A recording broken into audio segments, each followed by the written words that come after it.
My name's Regan. I work for Anthony J. Lyon Detective Bureau. They call me the Lion's Eye.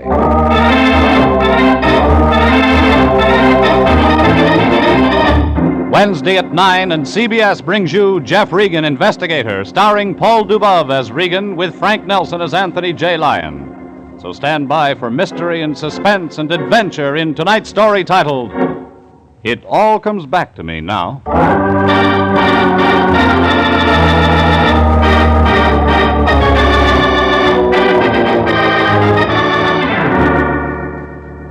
She was about medium size, brunette, beautiful, and bewildered. She couldn't remember where she'd come from or where she was going. Couldn't remember her own name. Just one thing she could remember. She wanted to commit murder. She was in the office of my boss, Anthony J. Lyon, that Friday morning, sitting there across the desk from him, holding onto her battered purse like it was the last thing in the world she was sure of. What the Lion or I didn't know, she was right. Oh, Jeffrey, come in. I've been waiting for you. Morning, Fatso. New client? Yes, Jeffrey. I think we could call her that. Jeffrey, this is Miss...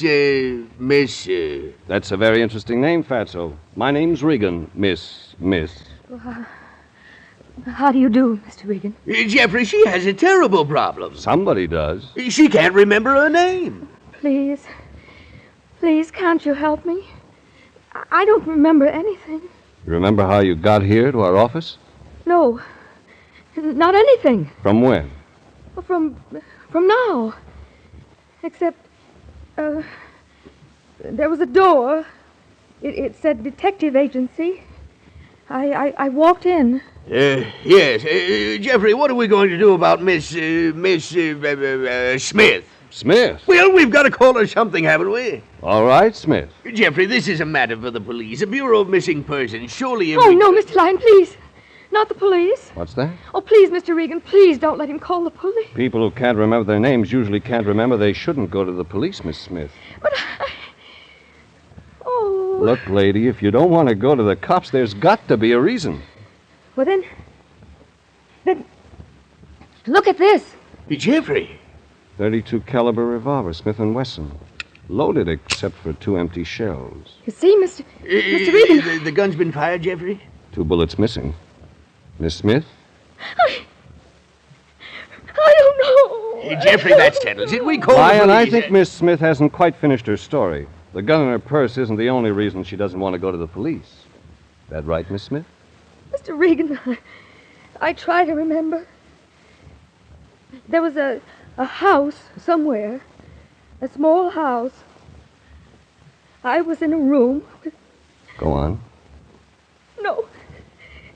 No, I can't. Keep trying, Miss Smith. I was going somewhere. Alone. I wanted to see someone. I think I was on my way to kill someone. Fatso, get some water. She's fainted. Here, water? Jeffrey, don't just stand there. Call an ambulance.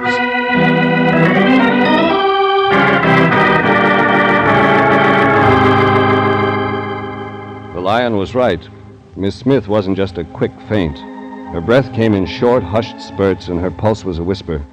Beside her, the battered little purse had fallen open. Inside, $2.17 and a receipt for cab fare. No wallet, no identification. I picked up the receipt. It was dated that morning, Friday, and totaled $3.70. It was a lead.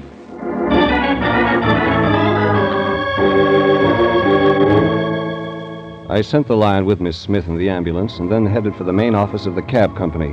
It took me 2 hours to get what I wanted. The receipt was for cab number 702, one of the new cars the company added, and it was usually driven by one Joseph Rupnick. Another hour passed, and he pulled into the cab stand out front of the main office. Joe Rupnick? Who else? Let's drive. My flag is down.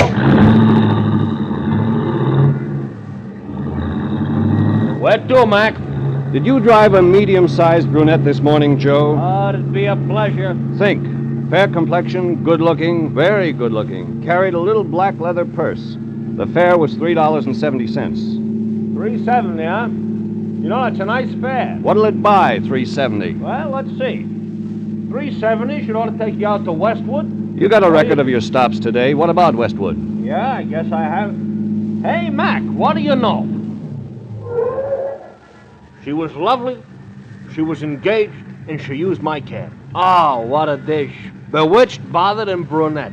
I seen her, and I'm glad. Never mind the tone poems. Where did you pick her up? In Westwood, where else? Okay, let's go there.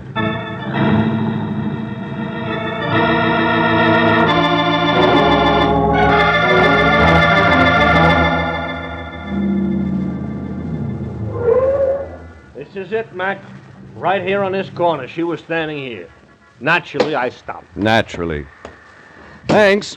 See you around. No, you're welcome, but I'm staying. Staying where? Now, look, right here, Mac, look. You don't have to be a mind reader to spot you for a private eye, shamus, or gumshoe. This means the jackpot. My cab is at your service. That's your business, Joe. Only keep your flag up. Shouldn't worry about a thing. Besides, when else do I get a chance to check the horses at Tanforan?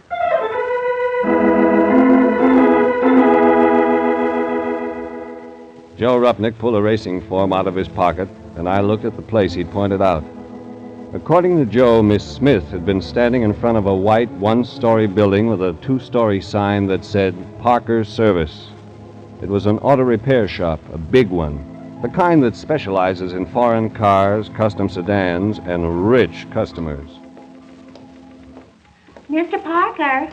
Telephone call, Mr. Parker. Yes, sir? What can I do for you, sir? I'm looking for a girl. She used to work here. Sarah? You're looking for Sarah? About medium-sized, good-looking. Yeah, that's Sarah. Well, she quit yesterday. She was in here this morning to pick up her check. I'm just taking her place. And it's not a bad job. Not bad at all. Mr. Parker, he's a nice guy. A very nice... Could you give me... pardon me just a moment, please. Parker's Service? Yeah, just a moment, please. Could you give me Sarah's address? Huh? Could you give me Sarah's address? Well, I could check for you. You see, I'm new here, and Sure. I don't... By the way, what's Sarah's last name? I've forgotten. Sarah Hanson. Say, you didn't know her very well, did you? Blind date. Oh, yeah. I understand. And she forgot to give you her address. Sure, I'll find out for you, mister. Glad to. The girl behind the counter winked at me and went back into the office, and before I could turn around, there was somebody at my elbow. And I had that feeling you get when you know someone's staring down your neck. I turned, and I was right. Tall man, neatly dressed, business suit, about 35. Suntan that spelled 18 holes of golf on Sunday, private club, Chamber of Commerce. I beg your pardon, sir. Did I overhear you asking for Sarah Hanson? Maybe you did. My name's Parker. Mine's Regan. I wonder if you'd be kind enough to step into my office. Okay. This way, Mr. Regan. You see, I happen to be particularly interested in a girl, Miss Hanson. She's unusually intelligent, a superior worker. I hated to see her leave. Here we are, Mr. Regan. Have a chair. A cigarette? No, thanks. Let's stick to Miss Hanson. Oh, yes, Mr. Regan. I was quite curious at your interest in Sarah Hanson. She's not the sort of girl to have many, shall we say, gentlemen friends. Really? What sort of girl is she? Well, more on the quiet side. Intelligent, as I've said, and not at all emotional. Sarah was a very Superior worker. Come on, Parker. I haven't got all day. A girl quit her job and you want to know why. Is that it? Well, I'm curious. There's more to it than that. I saw 4 secretaries in your front office alone. One named Sarah wasn't that good. Very well, Mr. Regan. I'm going to tell you the truth. Certain malcontents, certain vicious elements in my organization, irresponsible rumor mongers have been saying that Miss Benson and I... Well, there isn't a word of truth in it. I'm still listening. I'm a happily married man, Mr. Regan. You understand what rumors of this sort do to a man. Go on. I'm going to put a stop to it. You understand? Once and for all, Okay. Take it easy, Parker. I'm sorry I lost my temper, Mr. Regan. This thing has been gnawing at me for months. That's why I finally discharged Miss Hanson. That's what you've been trying to say. You fired Sarah Hanson. You think that's why I'm here? Well, yes, It's just a job, Mr. Parker. We all got to make a living.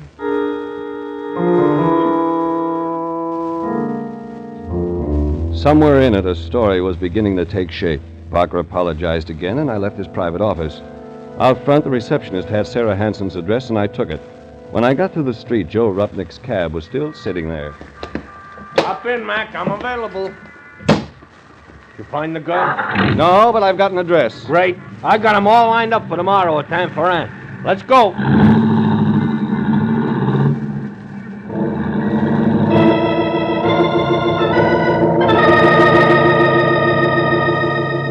It was past Pico on Bentley.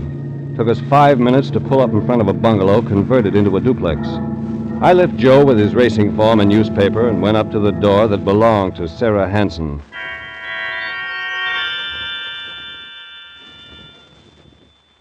I rang the doorbell. No answer.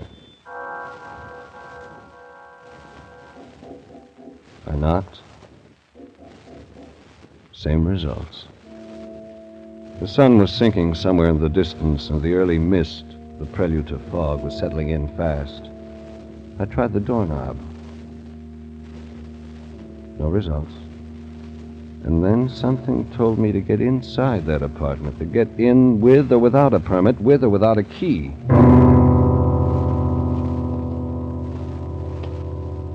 I walked around back until I found a window unlocked. The screen was easy, and I climbed up. My stomach scraped across the windowsill, and I was inside. Dark, dank, stale-smelling air. Something foul and disagreeable. I wanted to turn and leave and get out of the stinking apartment. But I didn't. Instead, I moved slowly along the wall in the darkness and fumbled until I hit the light switch. The lights didn't change the smell, but it told a story.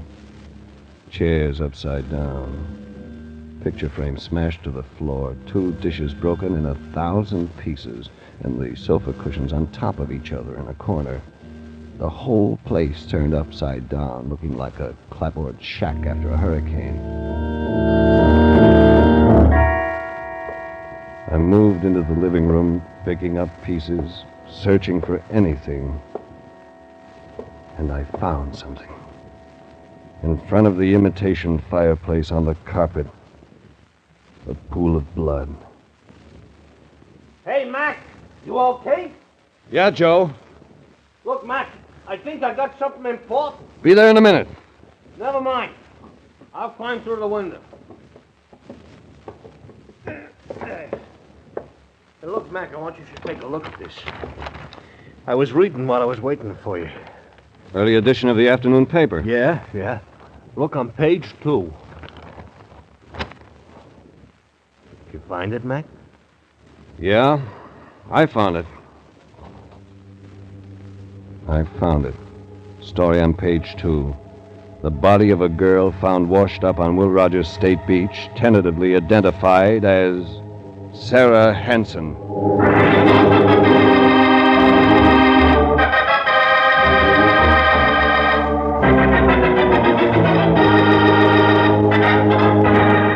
This is CBS, and you were listening to tonight's adventure with Jeff Regan, investigator, entitled It All Comes Back to Me Now.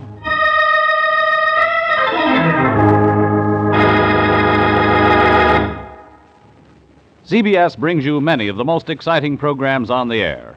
For example, Sundays at 5:30. A face in the shadows, a blood-stained burnoose, a beautiful dancing girl may set Rocky Jordan on an exciting adventure in ancient Cairo. Follow Rocky Jordan as he moves through the dangerous streets of the capital of Egypt. Meet Rocky Jordan this Sunday at 5:30 on CBS.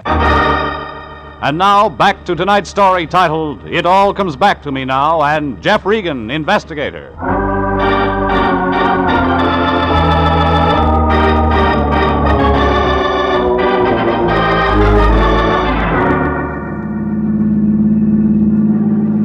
Joe, the cab driver, stepped on the gas, and we headed for the police. I sat in the back seat, the folded newspaper in my lap, and tried to make sense out of a story so twisted even the principal characters no longer made sense.